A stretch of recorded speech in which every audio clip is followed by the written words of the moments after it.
Hello, welcome back to the YouTube channel of Bethel Evangelical Free Church Hanley. I'm Pastor Charmley, and this is the beautiful Peak District Church, Derbyshire Peak District Church of St Anne's, Beeley.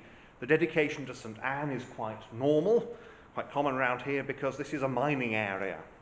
Now this church was originally built, we believe, around about or certainly the oldest parts of the current building rather, date to the early part of the 13th century, perhaps, or even indeed as late as, or as early rather, as the 1190s.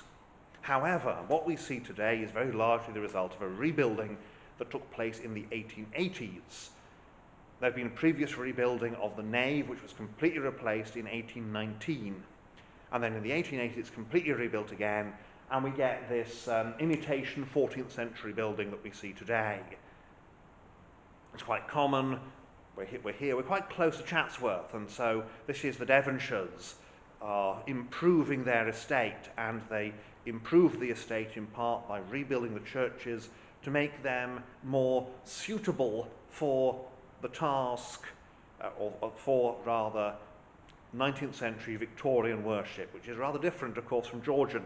In a previous video, when this is published, I actually filmed it this same day. In a previous video, we had a look at Elkstone, which is a great example of what the churches were like in the 18th century. But by the Victorian era, there's a desire to have things that look a bit more medieval, that go a bit more with the Romantic movement that is sweeping Britain at the time. So Walter Scott and all that business. And so it's rebuilt in an imitation medieval style. So as you look around, we'll see some evidence of the past and some evidence also of why the Victorians and how the Victorians did what they did. So there we are. Let's have a look around the interior now. So here we are inside St Anne's, Beeley, and you can see here's the chancel arch, and all of this, everything in the nave, is 1880s. Even the columns here, even the arcade. There was in fact a Norman arcade here before the rebuilding at the beginning of the 19th century, but that has long since disappeared. What we have here is the Sanctus bell. Now, the Sanctus bell, you're familiar with the normal church bells in the tower. The Sanctus bell hung somewhere often between the nave and chancel, and it would be rung during the Mass in the Middle Ages. Now, obviously, when the Roman Catholic Church, or when the Church of England was reformed, you lose this because you don't anymore have the Mass in that way, and so this bell was then taken to the village school.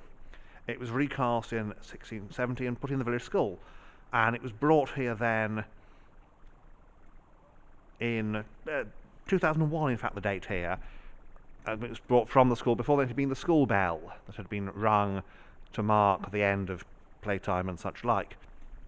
The font is a massively recut bowl that is believed actually to be Saxon, suggesting a church here before the Norman, certainly before any of the current building was built in the beginning of the 13th century. The window here is, of course, war memorial. That's why we have our soldiers kneeling either side of Christ. You'll notice one of them is a combat soldier. The other is a member of the Royal Army Medical Corps, because, of course, it's not just those who fight, it's those who serve in other roles. And we have the flags here. You've got the Union flag for the British Army, and you've got the St George's flag, which really represents here the Navy. And you've then got, of course, the French flag and the Belgian flag, and these represent the Maine forces. It's notable, in fact, that here the Italians are not noted because, of course, they were on our side in the First World War, and also the Japanese are not noted, and the Americans aren't noted, which gives us something about the date here, that this is, no, it's not, it is post-war, which tells us something about whoever is responsible for having this done, that they're not, but won't speculate as to why any more than that. But here we've got the roll of honour. This is those who served, and there are marks indicating who are those who died. Again, we have this bare stone, very, very popular with Victorians. It's a misapprehension of how medieval churches would have looked.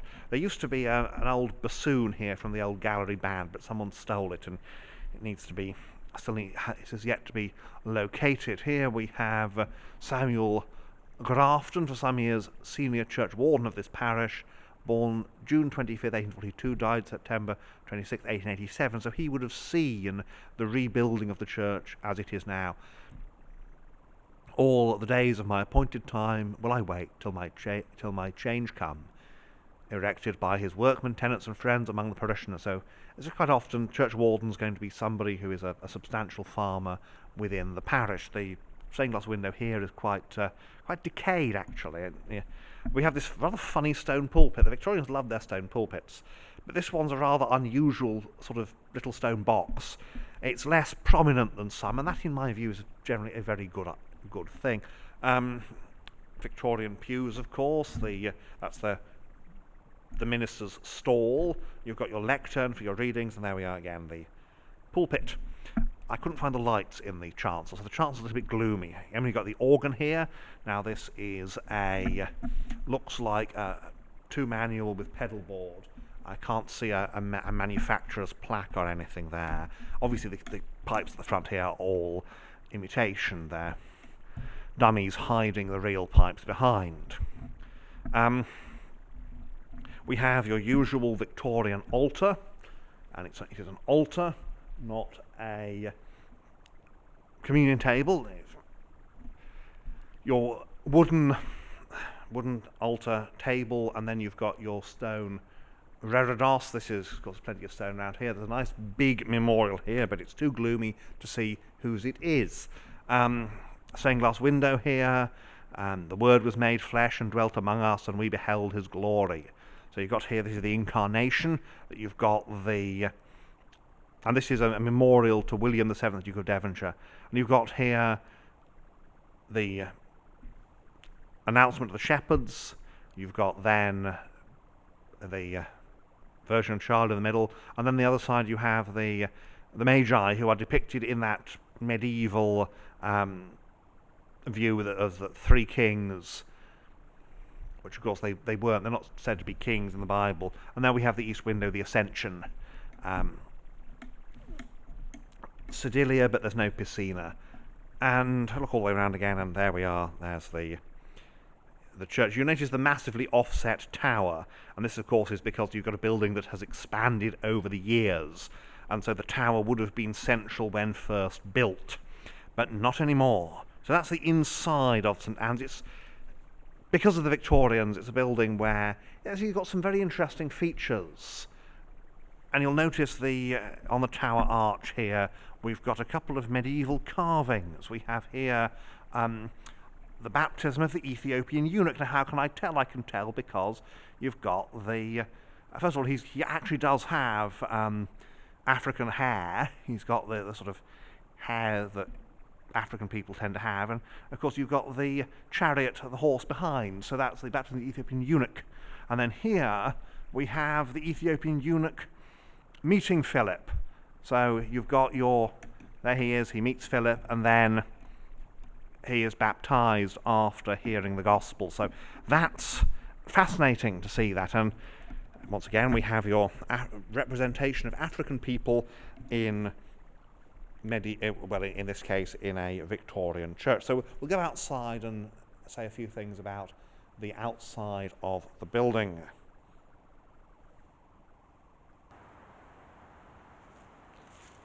So now we're outside at St Anne's, Beeley, and you can see again your classic English parish church. You've got your tower, nave, and behind me the chancel. And here the tower and the chancel are both about the same date. They're both around about the end of the 12th century, beginning of the 13th century. Windows, of course, are later in the chancel. The nave is 1880s. It's there because the old nave has been pulled down, replaced in 1819 with what was fashionable then. And then fashions have changed. Even within the 19th century, fashions have changed, and they want something that looks a bit more medieval. And so you have that inserted there. So that's the outside of St Anne's. We've got your usual extensive graveyard, of course, because there's been people being buried here for hundreds and hundreds of years. And I'll just, after giving this information, I'll just have a look around, and we'll see the outside of the building. We'll see the north side, which of course is very important, and we'll get all the way back to the porch, which also of course is 19th century. So you've got essentially it's a sandwich with the 19th century bit in the middle and the medieval bits either end. There we are. So here we are outside at Beeley, and before doing anything else, we'll have a look over here, and this is the old vicarage. This of course is Victorian, and it's very much the sort of big house. It tells you something about what the vicar was. He was a gentleman in the parish. It's quite a posh house today. Obviously quite expensive. You have to have a lot of money to live there now, particularly given it's in the Peak District. And here you can see the contrast between the stonework, the rougher stonework of the nave, of the chancel rather, as opposed to the nave. And part of it's just because the chancel's an awful lot older, as we can see. You see the little windows at the top there, the original windows in the tower. And the pinnacles, I suspect, are a later addition. They're sort of 14th, 15th century thing. We have here these traditional memorials. Often you'll find them with some kind of rustic epitaph. So here, for example, Christ calls us hence, we must attend. Death takes us from our bosom friends. Our children dear we leave behind. Earthly joys are like the wind. And you'll find many such rustic epitaphs. You've got your 19th century vestry attached on the north side. You've got your yew trees. Yew trees are very commonly found in churchyards.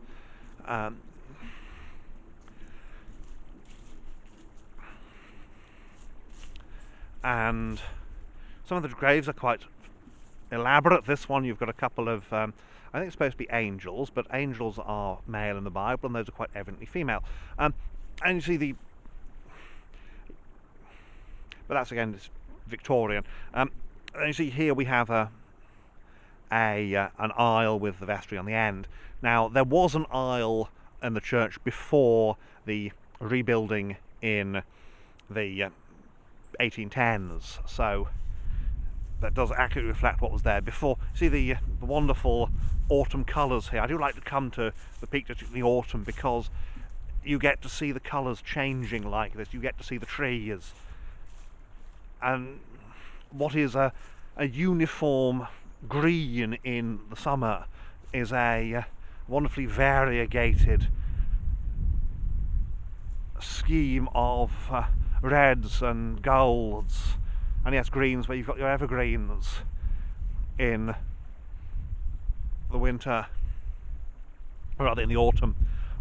So here we are, the West End, and there you've got the Victorian aisle, and you've got your medieval tower. So we've got to back up a bit to get the medieval tower in. It isn't the tallest tower because, again, here we are where winds sweep across the valley in the winter. You don't want to have anything terribly tall because it might catch the wind and certainly a spire or anything. Wooden in particular could suffer quite serious damage. So it's a solid squat tower. It's a marvellous building, and again one of these Peak District churches. Well, there we are. So I'll just come around. Well, we'll just have a look around here, and you can see here there's the valley headed off towards Bakewell. Here we are, all the old graves here, and there's a road just along there, and there's the vicarage.